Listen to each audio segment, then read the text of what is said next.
the Devour. Pretty frustrating to deal with.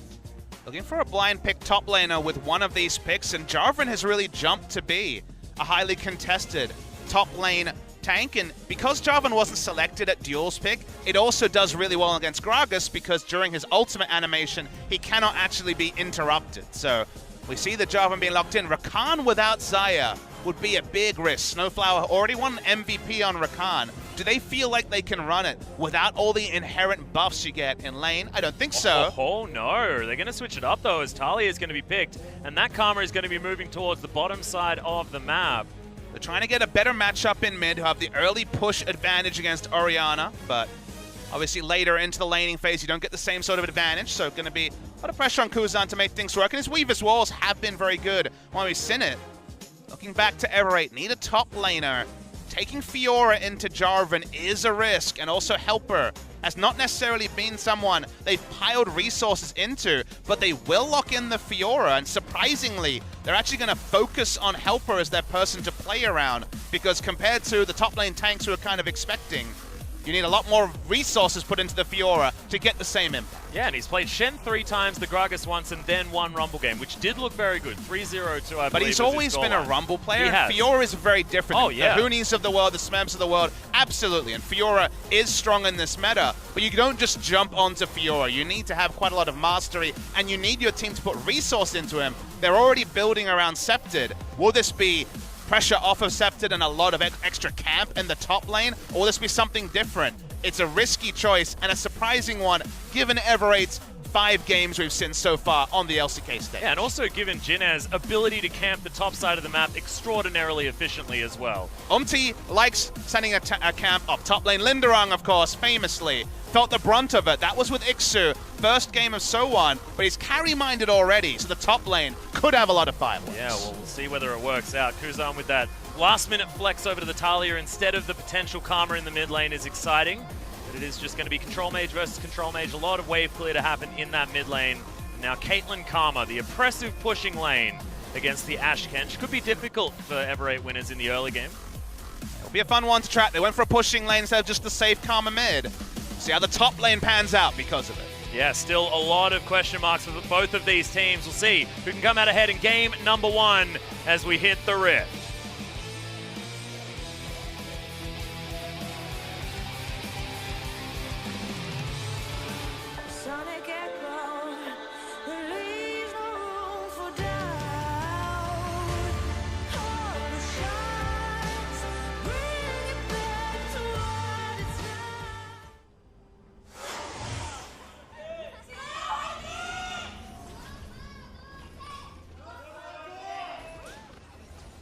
Ever8 fans not quite getting there. Game number 1. Hopefully game number 2 will be a little bit of a different story. As there, finally, we can see some of them on your screen right now. The Ever8 fans want something to cheer for, and honestly, the start has been better than expected for Ever8. Jumping into LCK, there was an interview with Scepted pre-season who said, look, until we prove otherwise, we are the 10th place team. And I gotta say, sure, it's a small sample size, but so far they haven't looked like a dead last team, like perhaps Kongdu Monster could have been called for a lot of their LCK tenure. Well, I mean, right now, they're a 4th place team. And no one's going to argue with me for that, because it's entirely correct. It is still patch 7.10, if you're wondering. I know a lot of other leagues seem to be jumping onto 7.11 this week, but because the Korean client patches on a Wednesday, and our season starts on a Tuesday, we are usually 1 week behind in patches, so no 7.11 changes if you're wondering at home. Yeah, wondering whether you can go get a Slurpee, sort of thing. 7-11 patch, it's going to definitely be an overused joke, and I'm sorry, guys. But we don't have a 7-11 personal sponsorship, Atlas, so hold on to that one. Well, I mean, there's one just down the road from my house. I'll see whether I can sort something out. Snowflower is going to find comeback. And, oh, that Peacemaker was very close. It's going to back, which probably going to just cancel it. You take a bit of health regen on Tahm Kench if you so choose. Should be fine regardless. No big leash coming through from top laners. No Galio in mid lane either to pop over a nice leash. So jungle's going to be a little bit slower in this game, both starting at Raptors, predictably. Yeah, and only 3 Doran shields, Papa Smithy. It's early in the day. There's still time. Still time to get to the magic number of 24 Doran shields in a day. Not going to give a prediction this time, but the Doran shield meta's not going away anytime soon. There's some PBE nerfs, but patch 7.12 is a long way away, so I think our new Doran Shields overlords are going to be joining us for at least half the season. Certainly hope so. I sort of love it myself. Counting Doran Shields is my new favorite game. But you can see Jules struggling a little bit as Kuzan is being discovered by Malrong, who's doing a lot of damage. That red buff still ticking down. Has the flash, but doesn't decide to use it. Kuzan's going to have to go home. You see the advantage of Storm Raider's Surge on the Graves. The first 2 auto attacks procced Storm Raiders, and that's why Kuzan had to use both summoners to try to get away. Malrong considered flashing on him, but he wouldn't have quite had enough damage, and End of the Line had both its base damage nerfed and has a very long cooldown at level 1, so no chance to pick up the kill, but hey, blowing both summoners is a successful gank. Whatever way you look at it, you know, getting a kill is obviously the gold standard, but 2 summoners is usually the sign of a good gank, so good job, Malrong. You got a bonus double summoner gank. Yeah, and 2 potions there as well. So Scepted, we've already been singing his praises, but now his lane just got a whole lot easier. Of course, Orianna, not a heck of a lot of kill pressure very early on, but can certainly bully you out of that lane. And Malrong also has done a solid, because if you consider the texture of the lanes, Jarvan will push in Fiora, who has no wave clear. Tilia early will push in Orianna. And Kate Karma are going to be under the turret of Ashe Tahm Kench. So getting 2 summoners when they have pushing lanes is hard, as Malrong also predicts Umti in the brush. So actually saw the Scuttlecrab die, so less predictions required. But getting 2 summoners when all your lanes are going to be pushed in is actually pretty big for Malrong. Yeah. And also the fact that he was able to bully out Umti as well. He's really taking control of the map thus far. Now going to take his Krug camp before possibly heading home, grabbing that tracker's knife. See where Umti is going to go, whether he actually heads towards the top side of the map.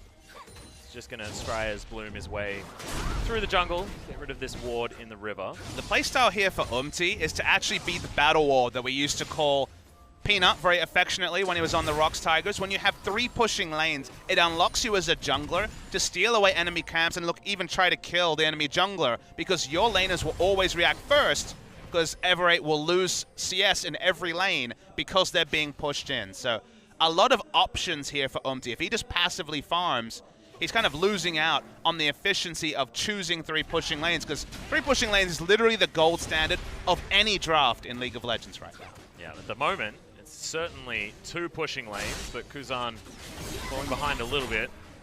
Accepted. Look at Teddy, so much harassment onto Jewel. He's very low on mana, so not a lot of peacemakers to fly through, but that massive range is certainly helping him keep down the Ever8 winners bottom lane, which was certainly something to be expected.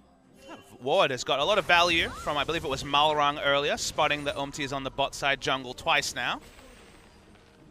Yeah, Talia was more pushing lane rather than getting every CS, so that's why she's fallen behind in CS a little bit.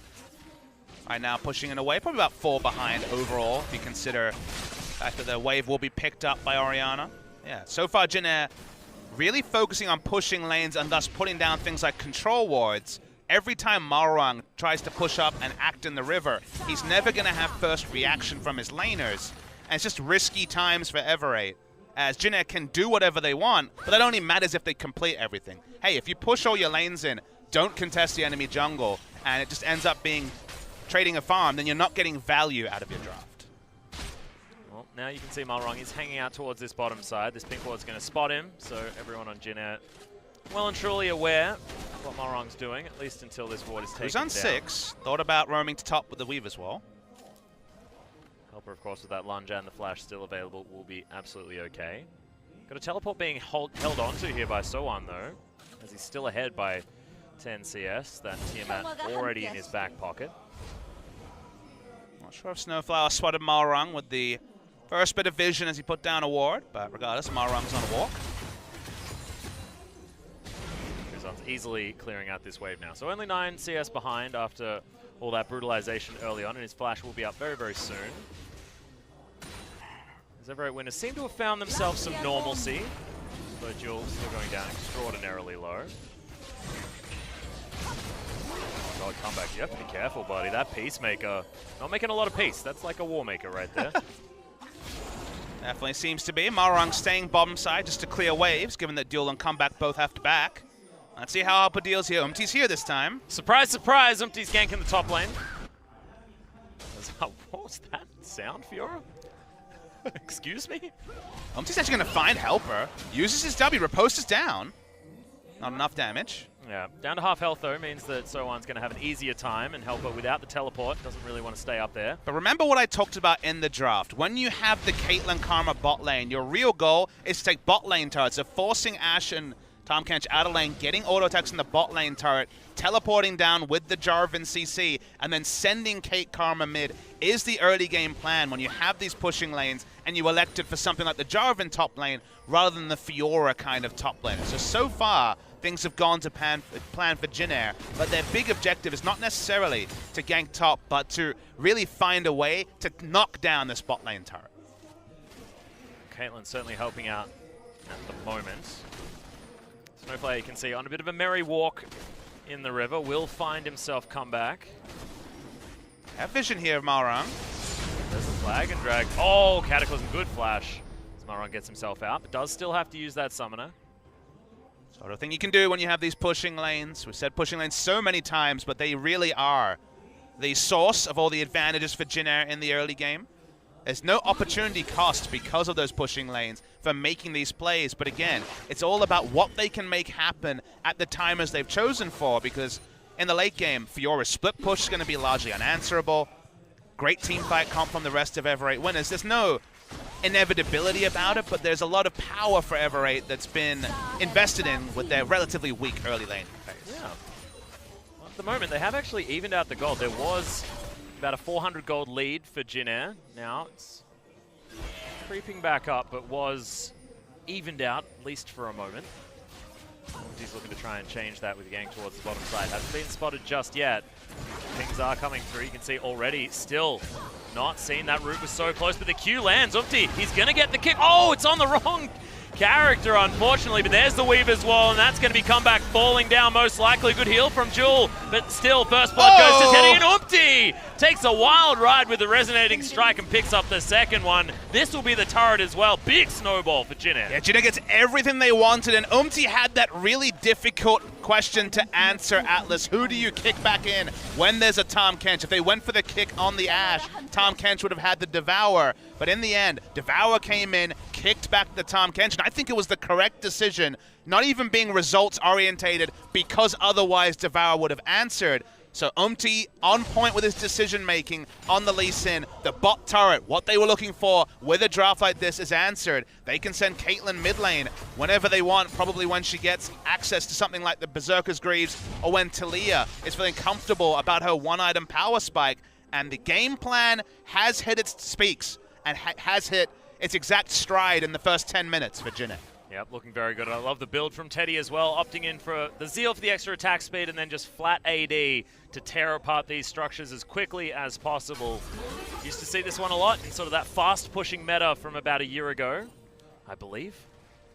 Time melds into one a little bit, Papa Smithy, but it certainly did happen where all these AD carries were picking up as much flat stats, but let's talk about killing champions. Let's talk about the AD carry that has to deal with those flat stats, because Duel's like, well, I've got a recurve bow and a Vamp Scepter, so I'm just going to leave this lane. Duel has nowhere to go, and that's why Teddy has gone back bot lane, because even without a turret, especially without a turret behind the Ashe, she just has no ability to enter lane against the Caitlyn, and no control on the map, so Duel's just waiting for Teddy to push the lane, and that might take a little while.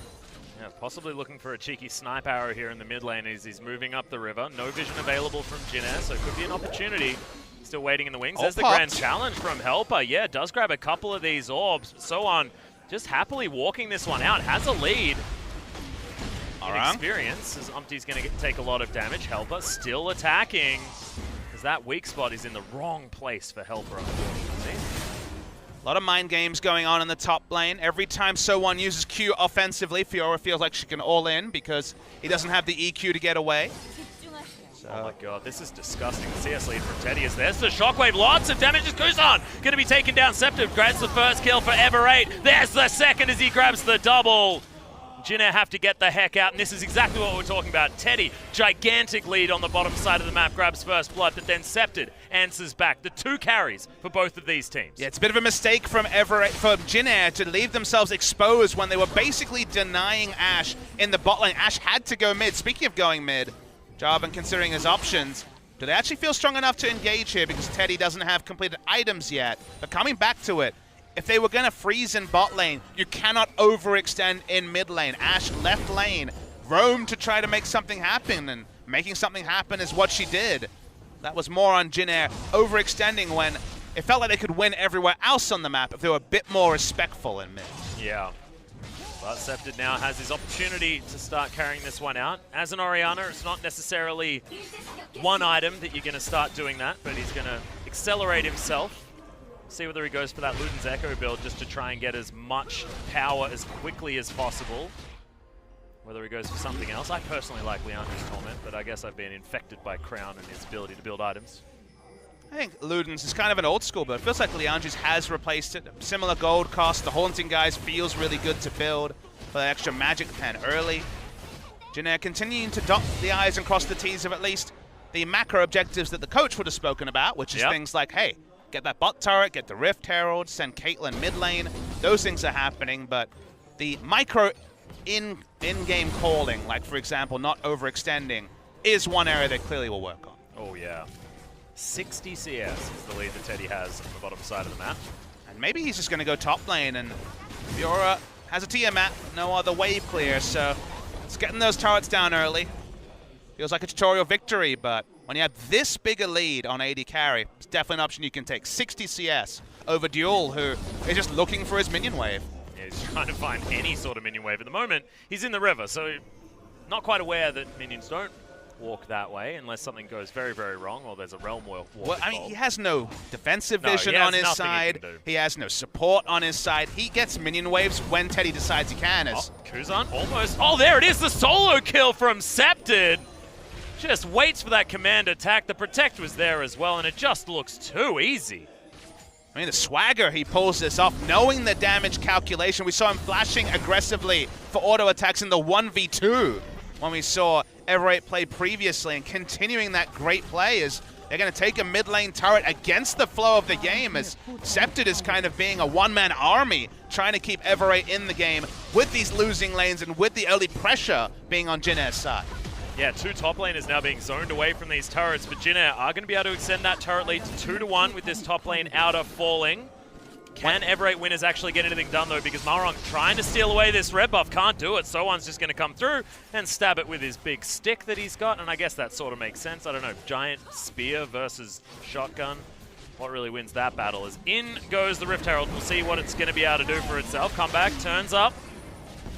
But this guy's going to charge the turret, and it's going to take a heck of a lot of damage. That still just like gives me that feeling in the pit of my stomach. Gives you the willies, doesn't it? Oh, the willies! Exactly right. Exactly right. That's my PG-13 word of the day. Oh, it gives me the willies. Look, you can even pronounce it like alfalfa or something. Yeah, exactly. It's perfect. Jin Air's still trying to play the map, but you see the glaring errors they're making. The mid lane with Scepter getting the solo kill. Fun when the narrative out of game matches the in-game, where Teddy and Scepter are both beasting it up, both with insane CS advantage. 37 over a Taliyah doesn't sound like a lot, but the fact that it's Taliyah makes it pretty considerable, and Duel want us not talking about the CS advantage in the AD carry role. Yeah, he's no, but I'm just a utility AD carry. I'm just Ashe. I got the arrow in the mid lane. It's fine. It's absolutely fine. I don't even really need to auto attack. It's totally okay. But he's going to have his Blade of the Ruin King relatively soon. This is the Weaver's Wall. Scepter doesn't have flash as he just clears out the minions as best as he can. Good arrow flies through as Teddy's taking a lot of damage. Comeback actually looking to go aggressive as Scepter moves forward, but he's going to go back to base and saves the turret for now with that shockwave on the minion wave. I mean, you need to do that when you don't necessarily have the most wave clear available, and with the tempo of the push. Jin Air wanted to brute force down this mid lane turret. They have forced Scepted at least out of lane. They won it on this push to get their last outer turret. Yeah, another ultimate is going to be used. There's the flag and drag. It is just going to be Umti taking the kill onto Comeback. The turret falls down as well. Jin Air with the brute force. That's what they have to do. They're continuing on from their draft game plan, but Ever8 are also staunchly doing what they need to do. Helper doesn't have a lot of setup, and that's kind of the disadvantage. If you choose losing lane and you need to build around a Fiora, someone had to lose. In this case, it was largely the Ashe, who has been left out to dry. Setting up for all the different things on the side of Ever8 was largely going to mean that someone lost out, and it's been the Ashe, and the Fiora doesn't necessarily have the coverage either to pull off the split push, and certainly not the items at this point in the game.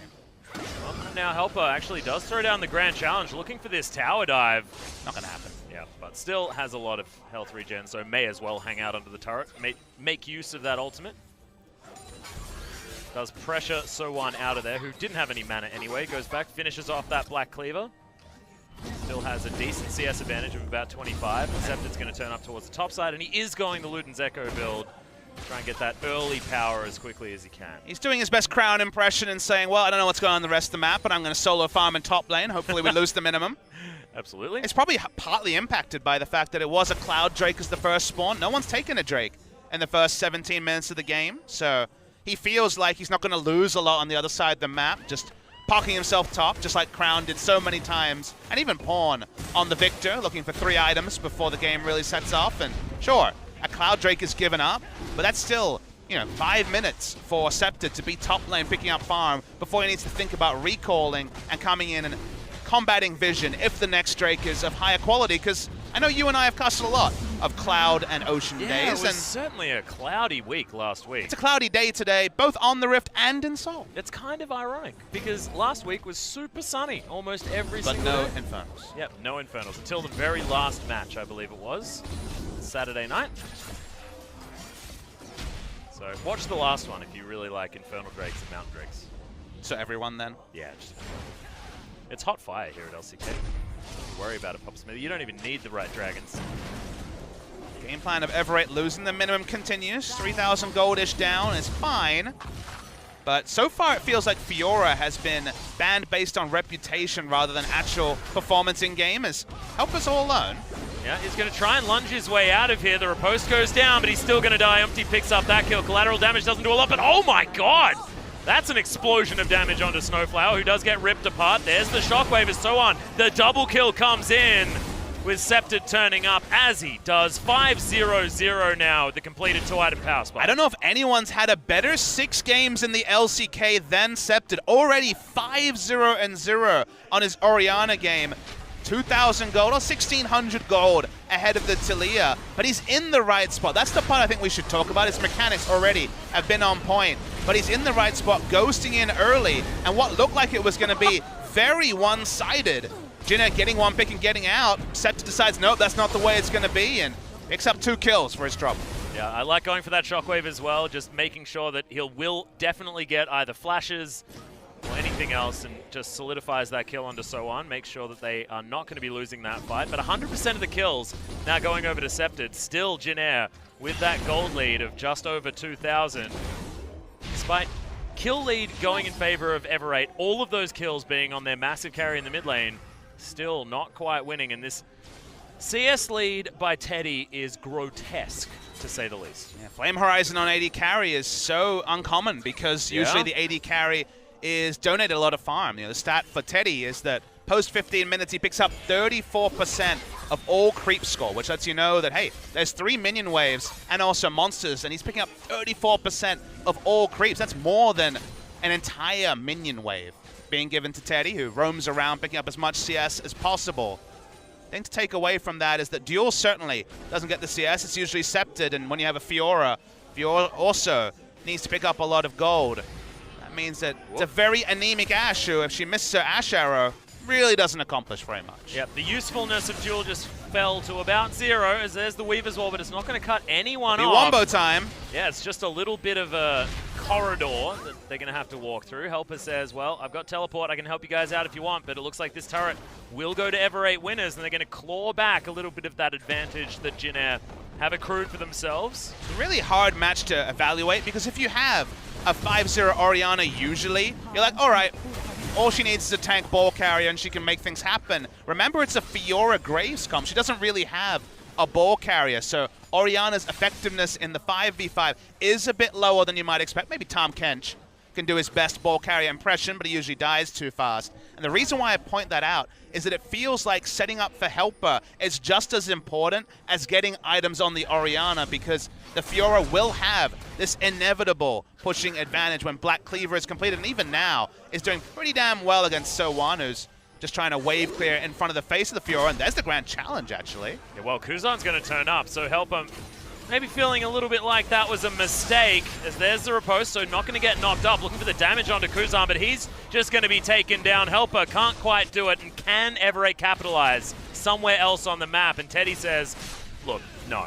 Quick draw going to get Malrung out of here. Scepted looking to try and take down this top outer turret. Teddy should get here in time. Pretty greedy here, Scepted, but he does have Tom Kench coming to back him up, so they do get the turret.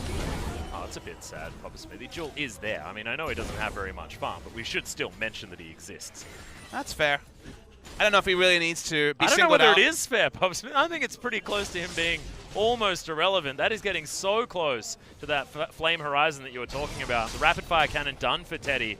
So this Caitlyn moving towards that power spike that Kate's all look for just post mid-game. And because Duel is so far behind, the damage from Ashe, which always kind of hard to evaluate, is really going to be 45-minute damage. So honestly, Duel and Ever8 need to basically put Orianna and Ashe in the same lane, have them wave clearing and potentially Ashe arrowing for disengage or for a single pick while Fiora gets the job done. So in this case, it really is the utility Ashe. It's the sort of damage graph that's going to be rough reading from Duel in the post-game unless we go super, super late. So Ever8 need to set up scenarios where they can safely 4-1 and just have Ashe volley and ult and really nothing much more. Yeah. Well, Scepted is very close to being able to afford his third item, Void Staff, if he wants it. It's so early in the game and so little magic resist has been built up, apart from Kuzan slightly, maybe. But he could go for something like Rabadon's third item. I'd be excited about it, personally. It's kind of a weird spot because do you go for Rabadons for extra wave clear? That's an option there. The shield strength is usually the kind of double strength there, and sure, it might be a self-shield, but doesn't really have anyone else to protect, so I think Deathcap's probably the right way to go, just given that, yeah, it's a Banshee Veil and really no other magic resist yet for the side of Janair Greenwings. Yeah, cheeky little null magic mantle for Opti, but that's not going to be enough. QSS for Teddy as well. Yeah, that's true, that's true. Opting in for that one, only recently picking that one up. Opti setting himself up. Possible kill under Jewel here available, as Vision is going to be placed down, but Control Ward is there, denying what Opti can see. Comeback has his quest cashed in. Nice. You can tell by the shield that regenerates based on time and auto attacks when it's down. Swirling around him currently. Comeback's quest will invariably also be available, given that he's Karma and one of the easiest champions to proc Spell Thieves on. Yep. Does got that extra burst of move speed that's kind of lost given how many bursts of move speed a Karma gets. I was going to say, yeah, Snowflower is probably going to be running pretty quickly, irrespective of whether or not he's pressed that. I mean, for Zyra, right, it's massive because Zyra is so slow and so frail that any movement speed is massive. But when you hit the cap of movement speed so often as a Karma, then you don't really notice it because it gets reduced effectiveness when you get high enough move speed. Diminishing returns and things like that, Papa Smithy. We've had that massive conversation. You guys can go back to a previous broadcast where I think we say diminishing returns about 17 times within a 2-minute period. And every time I hear your jokes, diminishing returns. My goodness, we've worked together for a long time, Papa Smithy. You must be having an awful time. A diminished time. A diminished time indeed. I was always wondering why you get so frustrated, and now it all makes sense. Well, Umti is dealing with diminished returns on the Drakes via double cloud for Janair. Is helpful for Jarvan to get in range of his targeted initiation, but otherwise not very exciting. And speaking of Jarvan, he's gone for a Thornmail. He just doesn't want to die to Fiora. Yeah, that's one way of doing it. Wants to try and negate some of that lifesteal as well. Like it. Probably won't be enough if he does go for the Bloodthirster build that Fioras do certainly love. Yeah, Spirit Visage Bloodthirster was the sort of build that Smeb was loving back a year ago. Last time Fiora was meta was around spring of 2017, or 2016, sorry. Yep. But haven't seen too much Fiora until this season when Doran's Shield made her laning so much more reliable. Malrung actually going very aggressive with this item build. Has another Serrated Dirk after that Black Cleaver's done, and the Warrior Enchant. A lot of shred on the side of Ever8. Helper. Speaking of shred, yeah, Helper does successfully block out at least part of the damage as Jewel throws down the heal. The rest of Ever8 winners are going to turn up. Everyone is safe, but there's a lot of traps underneath this turret now. We're setting up for the siege on the side of Janair. If Scepted can pull off the miracle, get a ultimate, a shockwave onto the side of Teddy, maybe we can see Ever8 win a team fight, but it is going to be very, very difficult to pull off and kind of requires Teddy to make a pretty grave mistake. I thought that was Malrung's job. Diminished returns, yeah, Atlas. I was going to say. apparently it just works flat out with the quality of the joke as well. It's not even your fault, Pop Smithy. They're just getting worse. It rarely is my fault, Atlas. There are a lot of pings onto the Baron, though. Ever8 were wanting to try and get some vision back. And Septid's like, well, I'm going to do my best Crown impression. Pick up some farm in the top lane. Yeah, I spotted there was no one on my team in one of the lanes where there's farm. And Kuzan's there, and he likes killing Kuzan. Already managed to do that. Got that solo kill early. Ever8 have continued to play the delay game, and honestly, Atlas, it's only 1,000 gold between the teams, so Jin Air's early advantages haven't amounted to more than just the gold being kind of awkwardly allocated on the side of Ever8, where Ash certainly, basically Flame Horizoned by Teddy, isn't in a great spot, but Helper continues to split push, not with the coverage we asked for, and so we still haven't seen solo kill into Inner or Inhibitor being possible for the Fiora, so far the push and shove hasn't gone as far over to the Fiora as Ever8 really hoped with the drop. You were talking about sort of which patch we're on. And we've 710. got a rapid fire cannon and a static shiv built up, and I'm pretty sure that was a year ago that worked. And at the moment, I believe it doesn't. Well, Teddy has picked that one up. Still added wave clear. Now, the items are kind of different now when it comes to the way you get, and because Teddy should never be in range of people, Phantom Dance is a little bit less attractive on the Caitlyn when it comes to those things. I heard a ghost, and that was Septid ghosting. Well, Umpty's going to take a heck of a lot of damage. Should fall down. Malrong's going to be able to grab that kill. Kuzan avoids the arrow, but does have the Banshee's Veil anyway. Jewel takes about 1 billion damage from Teddy. Given the fact that he's so incredibly far behind. Well, that's an 80 carry dead. Well, the top lane is still battling, wanting to try and create distance. Is Helper, who wants to try and teleport in.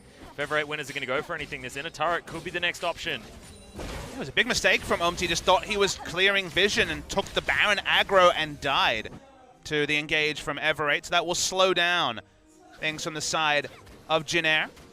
Every time they get slowed, you wonder if the inevitability of Fiora being able to deal with so on will come online. Things like Thornmail do change the equation, but it is true damage on the ultimate, true damage on the passive, and no health built, and so on.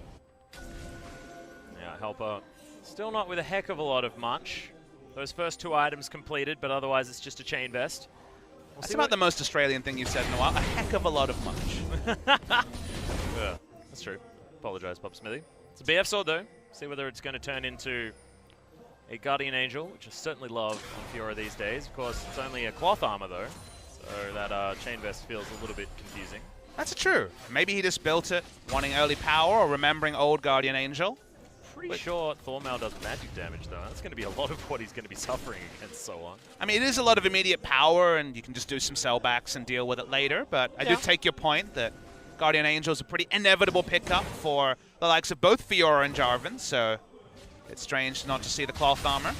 I would like him just to go straight Bloodthirster. I mean, I feel like that's the balls to the wall move. Every time Dior walks up for an order, regrets it. That wasn't a crit either. No, I think that was just a static shiv proc. Ouch. Static Shiv was retuned for patch 710. Now does a lot more harass damage. Still wave clear as well, but it's more about the proc damage, whereas Rapid Fire Cannon gives you the extra range, but no longer also is the best damage to champions option. So they played around with the identity of a lot of items, including the 80 carry ones in this patch. Just trying to separate them identity-wise. I like it. Teddy utilizing that one quite effectively. You mentioned not necessarily as much wave clear, but that certainly did very, very well. Still, the proc able to crit, now with 3 crit items. Teddy feeling very, very happy.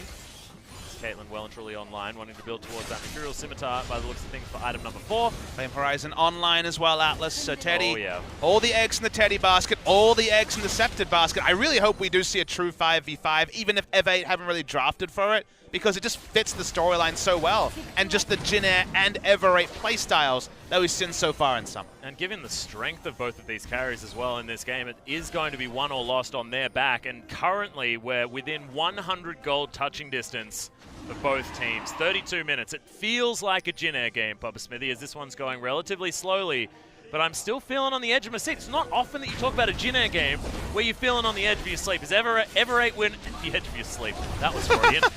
So Ever8 winners are going to start off the Baron. And there's no vision here at all from Jinner. They had the vision control around Baron almost the entire game. They had the pressure the entire game. They lost it for a second. Now might not get there. Well, Ingo's... He does! Oh my god, just in the right places. Ingo's so on as well. Scepted, take it out at the very beginning, and now it's all falling apart for Ever8 winners. 3 kills, a Baron. Helper, the only man standing doing anything of note right now for Ever8 winners.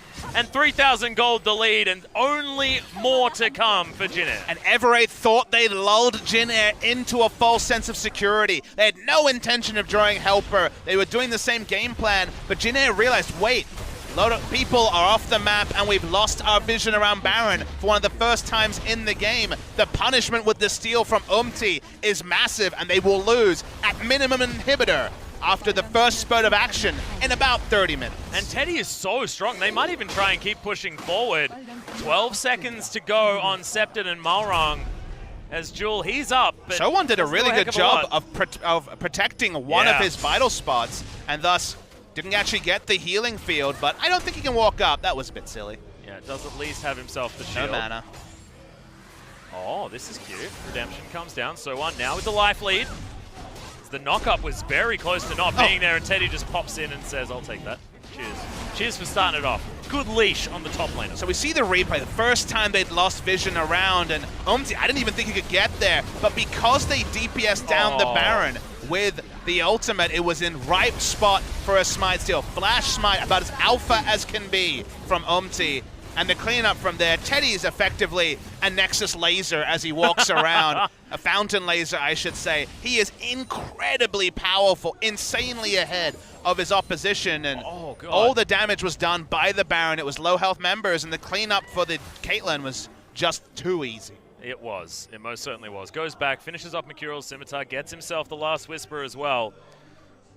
Teddy is so close to just being the only man necessary to win this game. And that's why you wonder about the last pick, Fiora, because it feels like Ever8 has to do too many things to win the game. Ward for the Fiora, set up for Helper as the carry, which that wasn't really their game plan previously. They don't really have a ball carrier for the Orianna in accordance with it, and Orianna may end this game, you know, way ahead as Kuzan got a bit too tricky there. Ash arrow. Yep, close, but Kuzan has enough shields to keep himself alive, even if that arrow had hit. Should have been okay. Scepter could be 0-3 on Orianna, despite frequently having the best run of plays in the early game. He was 5-0, holding his team together just 20 minutes ago. Just not exactly gluey enough. Is Scepter this time around. His performance cannot be doubted. But it was just the rest of the map not being able to hold itself together. And I think what you said about draft is the most important as well, because it's not necessarily that Ever8 winners were playing poorly. The Baron call made sense, and actually trying to get the damage down onto the Baron as well. It was so close to just not having the opportunity to make it into that pit. But just explaining the game plan from both sides is so much more complicated for one, and Jin is so straightforward. Hey, all the lanes are pushing, get items onto Teddy, take bot turret. I predicted how this game would go in the early game based on the draft, and they played to a simple draft, whereas Ever8 had a bit of a muddy draft, and it's been so much more complicated for them to actually set things into motion, and the moment they did, they got a small advantage, but Jin Air, they stepped through the open door that was stealing the Baron, and now it feels like Ever8 don't have a way back into the game. Yeah, Scepted actually getting chunked out here as well. Teddy's range just too high. His comeback, look at all this damage, the Grey health. Oh God, just one crit. I said fountain laser. I wasn't joking, by the way. Teddy is ridiculously strong and so long range. He might die, though. Oh, very close. Has to flash. The arrow is going to land onto Redemption comes down to try and keep them alive. Oh, God! Teddy's so close to falling to that collateral damage from Malrong. But unfortunately, not quite enough. God, he's got so much farm. Teddy's just so big. Only 10% lifesteal, so we'll actually be forced out. Nice ultimate from Scepted. We talked about, hey, could you find a way to Orianna ultimate a Caitlyn? Usually impossible task. Found a way and bought some more time. But now, how is Helper going to get the ward coverage to actually win the split push? So1 is now gone for the Gargoyle Stone Plate and a Thorn Mail. So it's literally an engage build, but also a, well, I got ulted by Fiora, I'm going to just pop this and be okay build. So he's just trying to buy time to teleport out. And the 4-man roster of Jin Air will be stronger than the 4-man roster of Ever8. That's just how the draft went. So making this work for Ever8, looking impossible. Yep, So-On just nullifying what Help is trying to do, and it feels like the Ever8 composition, like you said, trying to do too much, but has been generally nullified by how Jin Air's played this game out. Because what it is make Scepted being strong relatively irrelevant. And the thing is, I feel like whatever comp you want to play falls into position if you have pushing lanes. But pushing lanes is kind of the bedrock upon which all comps are made. A 4-1 push with Fiora is great if you have 2 pushing lanes and you can play around the Fiora and get vision for the Fiora. But in this game, Fiora's had to push without vision because they never had the latitude to put down those wards they keep harping on about, just given the draft. So there are smart parts. This comp from Ever8 can work, but the liberties of having 3 losing lanes is too much. Scepted actually moving forward here. Ever8 winners, they do invest the teleport in. As Kuzan was waiting off to the side, probably looking for that Weaver's Wall. Cancel out any engagement. One last inhibitor remaining for Ever8 winners as they're going to have to tend to the rest of their lanes. The super creeps are going to be pushing in very soon for Jin Air, who are waiting patiently, moving ever closer to this last remaining inhibitor. In goes So-On, taking a lot of damage though. Shockwave flashed out of. It's down now. That's a big cooldown, yeah, that they don't have. And that's just another Weaver's Wall to guarantee an inhibitor. Yeah, no threat now with the ultimate on cooldown from Scepted. They're able to push up. That means it's going to be a second inhibitor. They have to respect the ball if that ultimate is up. But now for another 20 seconds at least, they're safe. Yeah, very, very close to having another one though. Of course, a lot of cooldown reduction towards level 18 in that Shockwave, but it's not going to buy them enough time. Arrow sails gallantly through the middle of the team as Jul, what was that, like 2 auto attacks, Papa Smithy? I mean, he's getting chunked out by random static shiv procs off minions half the time. Oh, God. That is how much damage Teddy is doing. Just silly. The fact that that can crit as well is just kind of gross. The critical strike modifier still there and certainly apparent. And now 3 inhibitors are down. Jin Air will pull away. 2 team fights in the late game at 40 to 50 minutes. Ever8 will hope against hope, but every other objective on the map seems like it's going to be too much. Well, Elder Drake's going to be up in 20 seconds as well as, okay, Malrong, you are dead, and Comeback delivered him to that death and is going to have his own. Oh, that was almost a riposte that he didn't want to do. Scepted taking a lot of damage. There's the Cataclysm, forcing out the flash immediately, and Scepted's flash is so important for Ever8 if they want any chance of dealing with Teddy. Now Jin Air Greenwings looking to try and finish this game off. Jul, you can't take another auto attack, buddy, and he's not going to, but that means he's not going to be able to defend as his Nexus turrets are getting evaporated by this Caitlyn. The Nexus going to fall down, and Jin Air Greenwings with a textbook victory will take game 1. New age Jin Air Greenwings are so good to watch. They draft smartly, they play to their win conditions. Really good to see. I'm going to call out Comeback, Hachani, whatever you want to call him. Ridiculous use of the Tahm Kench ultimate to basically seal the fate of an Ever8 team that, sure, was likely to lose, but you cannot, at 40 minutes into the game, Abyssal Voyage into no vision and give over your jungler especially with to a his hawk death. shot that was already on its way. Ridiculous. Really poor, and Hachani or Comeback is in the lineup for Shotcoin. That's why Ella is not playing. That was not a great one, and look, you will not be judged based on one call in one game, but wasn't pretty to watch there from Comeback. And Ever8 had some ideas, but it was kind of one of those dartboards where they threw in different quadrants, tried to make it work, and Jin Air had the razor-sharp focus, played to that focus. Teddy did Teddy things, and in the Teddy versus Scepted battle, Teddy takes first blood. Yeah, they most certainly had the answers. Once again, we need an honorable mention to Scepted, who played phenomenally well, had so much of the gold for the team. You can see him now leading the conversation with Ever8 winners to get them back into the right mindset for game number 2. Remember, it is a best of 3, so they can just back-to-back wins here, and Ever8 winners can take this series out. Yeah, Scepted just needed more eggs in his basket, ironically. He needed to be the one that the game was playing around, but the moment you lock in Fiora, the game can't just be about an Orianna, and that really let them down. Yeah, most certainly did. But